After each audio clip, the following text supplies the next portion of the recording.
Olá, seja bem-vindo a mais um resumo semanal de notícias. Meu nome é Fernando Franklin, aqui da Maril Franco Corretora, e vou trazer tudo o que aconteceu de mais importante durante a semana.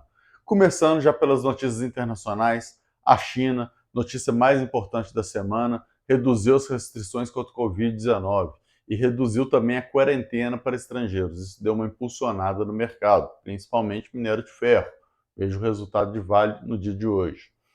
Estados Unidos, eleições intermediárias nos Estados Unidos segue em aberto ainda, né? A contagem de votos ainda está acontecendo, né? Com o Senado e a Câmara também equilibrados entre democratas e republicanos. Também um ponto importante da gente acompanhar que pode ajudar aí na governabilidade do Biden. Por fim, temos a zona do euro, né? Que o relatório da União Europeia diz que o PIB vai crescer 3,2% em 2022. Também um ótimo sinalizador, apesar de todo o cenário enfrentado. Então vamos acompanhar isso também. Passando para as notícias internacionais, temos aí a pesquisa Focus, onde o IPCA saiu aumentando pela segunda semana seguida para 5,63. Inclusive saiu o IPCA essa semana, né, com o IPCA com uma alta de 0,59 em outubro. A gente teve 3 meses de deflação, mas conforme a gente já tinha falado que isso não ia durar eternamente, né, chegou o momento de ter uma inflação aí, então subiu 0,59. Ainda baixa, ainda controlável, né? Vamos aguardar e ver os próximos indicadores, como que eles vão vir, mas, obviamente, ainda dentro do esperado. A gente teve o IGPM ainda caindo na pesquisa Fox para 6,35, né? E saiu o resultado da primeira prévia de novembro, que o IGPM cai 0,60, né? Então, em linha o IGPM aí junto com a pesquisa Focus. E temos também o PIB, né, estável ainda em 2,76 e o câmbio estável em 5,20 e a Selic em 3,75. A gente vai enxergar aí, principalmente em relação ao câmbio, uma situação talvez diferente na próxima semana, já que essa semana foi muito turbulenta, apesar de ter dado uma reduzida considerável no dia de hoje. Além disso, a gente tem a Bolsa fechando essa semana com uma queda de 4,92% a 112.253 pontos, completamente impactada aí pelo cenário político, né? Então, pós as eleições da primeira semana e a euforia de que tudo poderia dar certo, começou a aparecer notícias reforçando alguns pontos que imaginavam que teriam sido superados, né, com indicações de ministros que não foram muito bem-vindas pelo mercado, né, inclusive gerando um desconforto aí do próprio presidente eleito Lula, falando que o mercado era muito sensível, mas, né, tudo isso aí é um cenário que levou a um cenário muito dramático durante a semana, com exceção do dia de hoje, que levou a essa queda de 4,9%, né, principalmente as estatais sofrendo bastante. E, obviamente, a gente tem também um impacto muito grande, por exemplo, de Bradesco, que a gente vai falar daqui a pouco, né, que também saiu os balanços, né, de Bradesco, por exemplo, foi um balanço não muito bem visto, né, entre outros balanços que saíram que deram esse mix não muito agradável para o mercado nessa semana.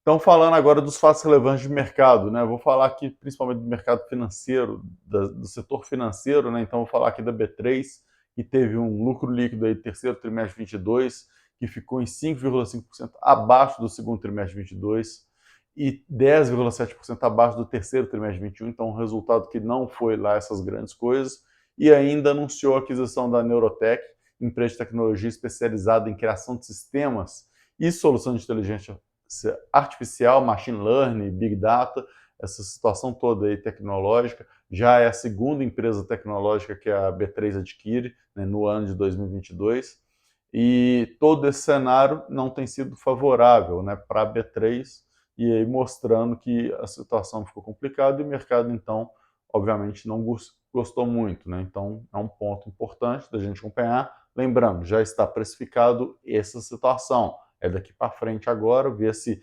essas empresas, após elas serem adquiridas, quando que elas vão efetivamente dar o retorno esperado. A gente tem também Bradesco, né, com um lucro líquido no terceiro trimestre de 22, que ficou 17,2% abaixo do segundo trimestre de 22, né, e 3,1% abaixo do terceiro trimestre de 21. E o principal ponto lá é a gente acompanhar o PDD, né, que é a provisão de devedores duvidosos. Também pode ser chamado de outras formas, mas no fim das contas o que o Bradesco está achando que não vai receber porque ele emprestou para alguém que não vai pagar para ele. né? O que é normal, é o custo do crédito dele, isso é mais que natural, mas a grande questão é o quanto, né? Porque isso impacta diretamente na margem dele e, obviamente, no lucro. Então, ele teve um aumento de 37,7% em relação ao segundo trimestre de 22 e incríveis 114,7% em relação ao terceiro trimestre de 21. E esse aumento dessa provisão ligou um alerta para o mercado. Por isso, o banco teve uma despencada muito grande no dia de ontem, mais de 10% de queda. No Banco do Brasil também saiu o lucro líquido no terceiro trimestre, que ficou 7,7% acima do segundo trimestre de 22 e 62,7% acima do terceiro trimestre de 21. E o PDD dele, em relação ao segundo trimestre de 22, aumentou 53,8%. Muito alto, né, o aumento. Mas em relação ao terceiro trimestre de 21, já são apenas 15,1%. Né? Então, melhor ainda um pouco em relação ao Bradesco, né, principalmente o aumento histórico, ele volta ao equilíbrio, né, do terceiro trimestre de 21, mas um PDD alto, né, para a gente acompanhar também. Itaú Unibanco, a gente vai ter um cenário parecido também, né? O lucro líquido ficou 5,2% acima do segundo trimestre de 22, 19,2% acima do terceiro trimestre de 21, né? Então, resultado positivo no lucro, mas o PDD também aumentou em relação ao segundo trimestre de 22 em 6,7% e em relação ao terceiro trimestre de 21 em 53,8%, né? Então, essa é uma das linhas que a gente olha no balanço. Existem inúmeras outras que vão identificar que você precisa entender. Vários analistas falam sobre isso, né? Então é interessante você pesquisar na internet, você vai ver muita coisa a respeito. Né? E a princípio, quanto mais você estudar, mais entender nas linhas, né, o detalhe do balanço, mais fácil vai ser você tomar uma decisão de se que aquela empresa vale a pena você investir nela, se vale a pena você sair dela, já que você estiver comprado, entre outras opções. Lembrando que isso aqui são apenas uma linha, apenas um cenário que já foi precificado pelo mercado, então isso aqui não tem uma recomendação de compra e nenhuma recomendação de venda. Apenas informações para que você fique embasado e entenda o que aconteceu e por que aconteceu. É isso, uma ótima semana para todos e bons negócios.